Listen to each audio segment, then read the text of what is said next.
Un salaire qui arrive en retard, c'est un peu comme un train supprimé à la dernière minute. Ça crée vite de la frustration. Aujourd'hui, on parle de versement de salaire en entreprise.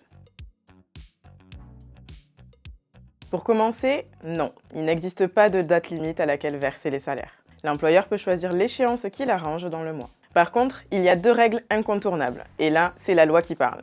La périodicité doit être régulière. En clair, vous choisissez une cadence et vous la tenez chaque mois. Le paiement doit tomber un jour ouvrable, sauf s'il est fait par virement bancaire. L'idée, c'est que le salarié puisse utiliser son salaire tout de suite. Dans la pratique, la plupart des entreprises versent en fin de mois ou tout début du mois suivant. Mais il y a évidemment des exceptions. Les saisonniers, les intérimaires, les intermittents, travailleurs à domicile par exemple, peuvent être payés plusieurs fois dans le mois.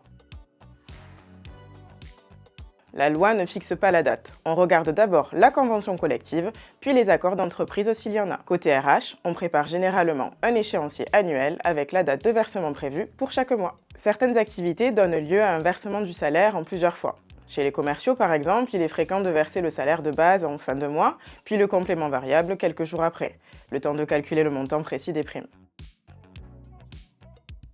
Attention, si l'employeur ne verse pas le salaire ou ne le paye qu'en partie ou avec du retard, il s'agit d'une infraction pénale qui peut l'exposer à des amendes.